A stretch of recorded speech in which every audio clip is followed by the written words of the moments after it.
Lately, our homes have experienced more of us, more dishes, and more shower time concerts. Mr. Rooter! And when those drains don't drain as they should, call Mr. Rooter Plumbing, a neighborly company. Visit MrRooter.com today. This is a CBC podcast.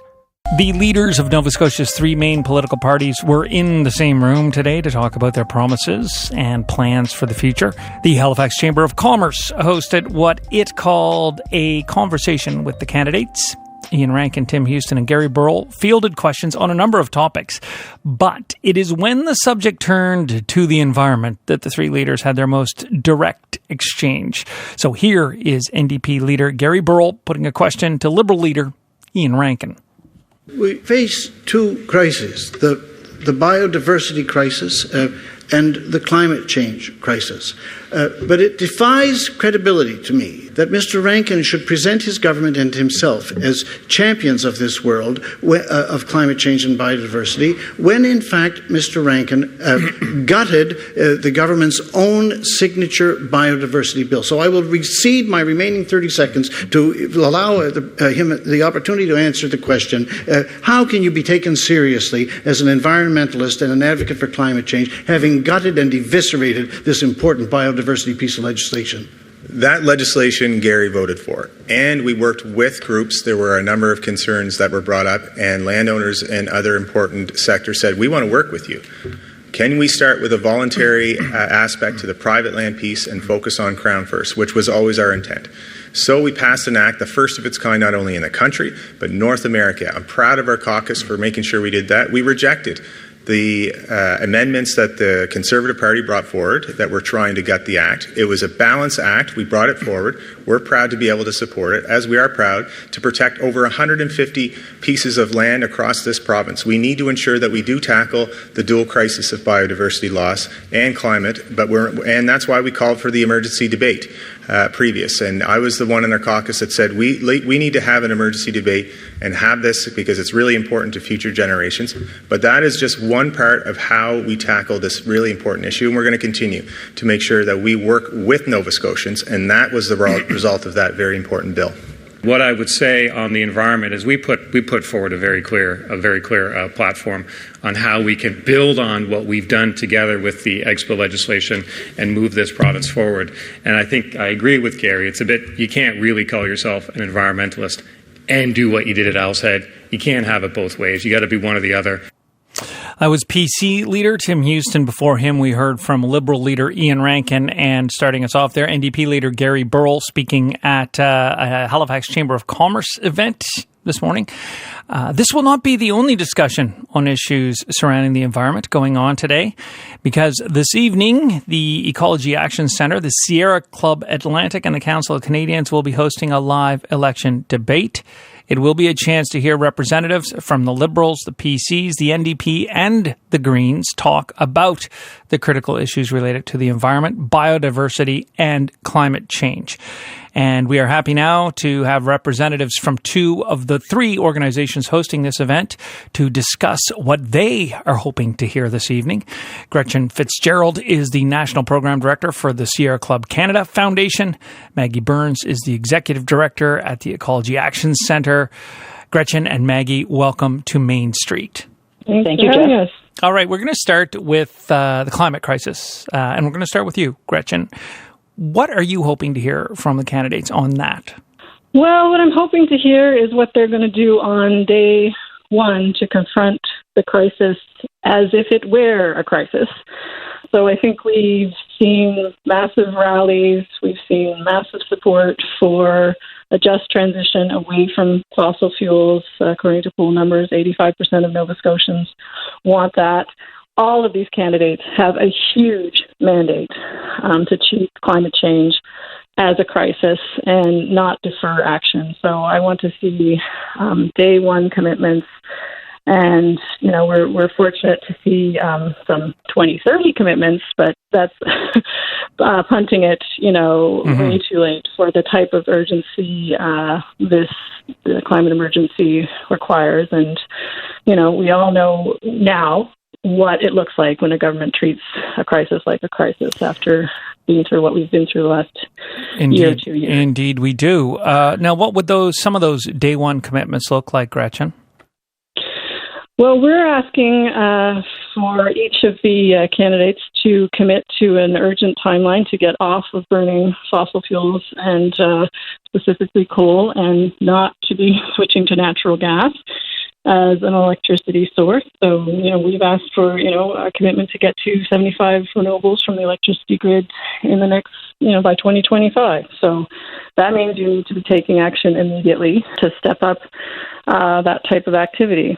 So let's get on it. Let's see those commitments, and let's see that kind of accountability. Let's see our equivalent to Dr. Strang for climate change, who comes out and tells us, this is the GHGs we've reduced today. This is the solar farm that this community is getting today, and this is the number of energy savings that we've generated. That kind of accountability is what we need to see. Right. Now, Maggie, I know the EAC has a document called No More BS.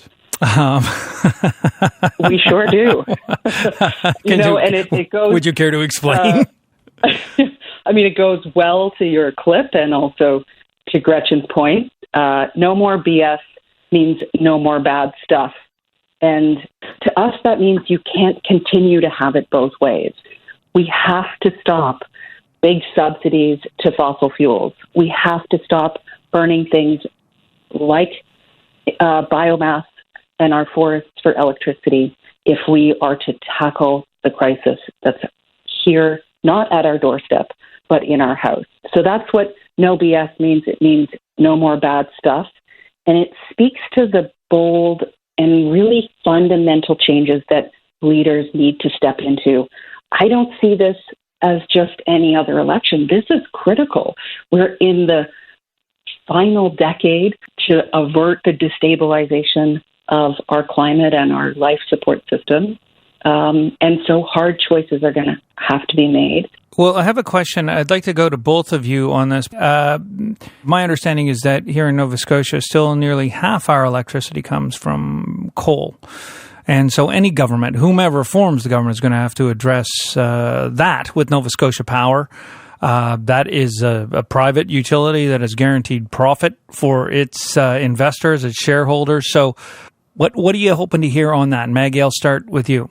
I think we've seen some of it in the platform. I think Nova Scotia Power is a regulated body. And so I think we as citizens and our leaders don't need to be beholden to their shareholders. We can set that path. I also think it's a myth to think that now or in the long run, coal is a cheaper option.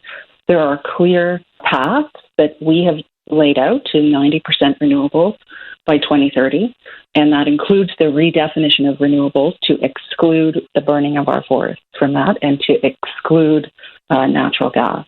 So I'm expecting them to be very clear about those pathways. It's one thing to say, we're going to get somewhere, I'm going to the Olympics, but tell me how I'm going to get there. I want to see them step up and say, not just that, not just this clear path to get off fossil fuels, but also I'm not going to try to hedge my bets and keep open pit gold mines that are polluting our waters or open net pen salmon aquaculture.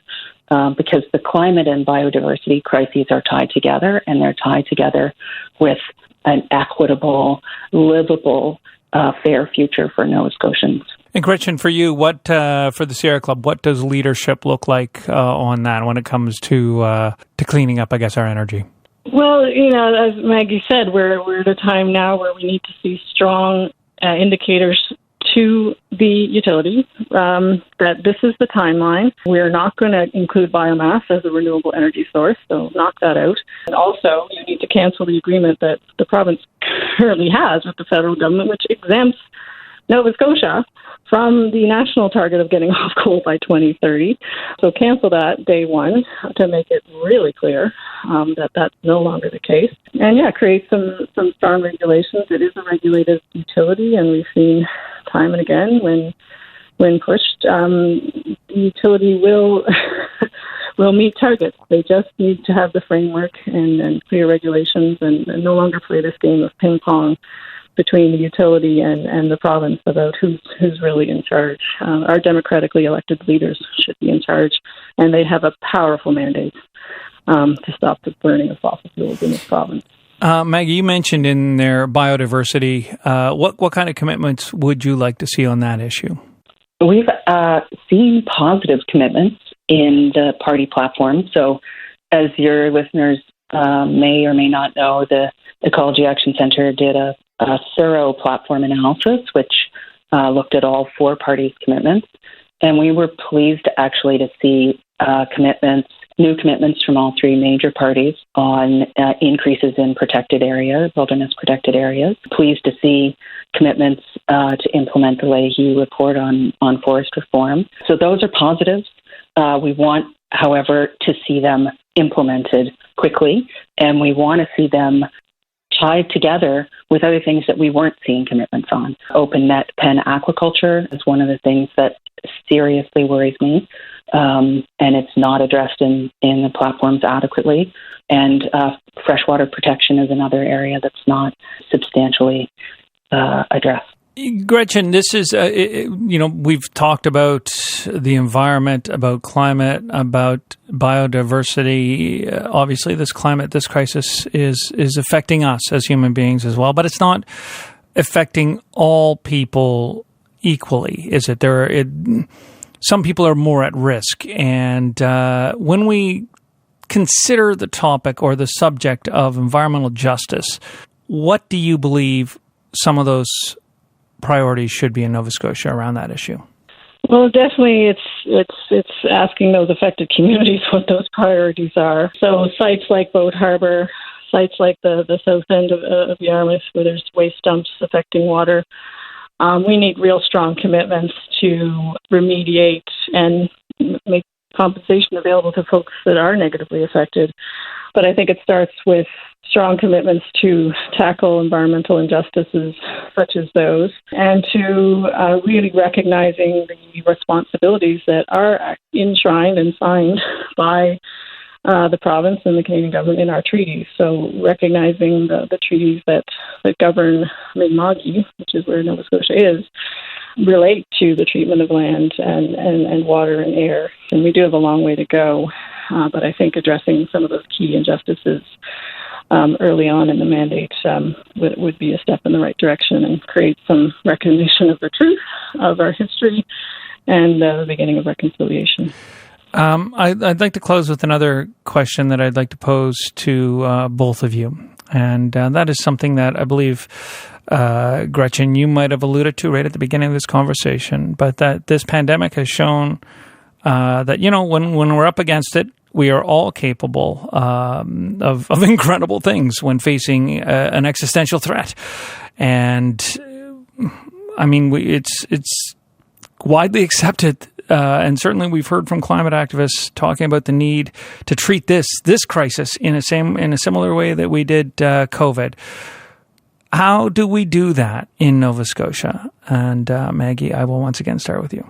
I think I would repeat myself. I mean, what really worries me is that we think we can have it both ways. We're keen on half measures, and we're not really willing to step up and make those difficult choices.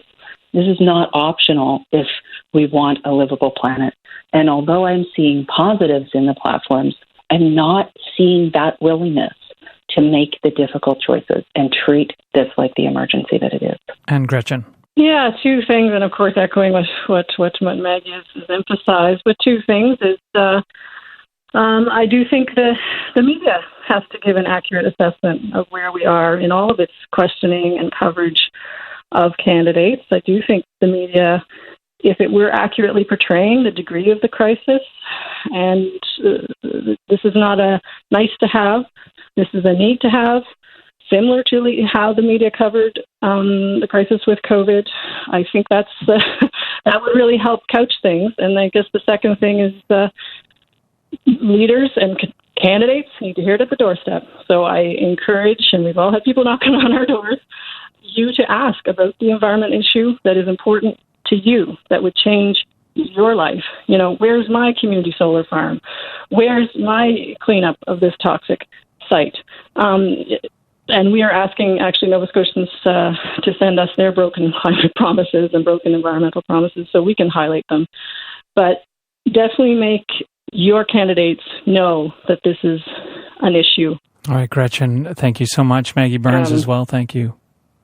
Thank you. Jeff, I wanted to jump in before you let us sign off and say that one of the other things that worries me in this is that, and it's to Gretchen's point about what's being covered and what's being talked about, is what really worries me is that at the CBC debate, my colleague asked a question of the three-party leaders about their plans to support communities to be resilient in the face of the changes due to our climate emergency.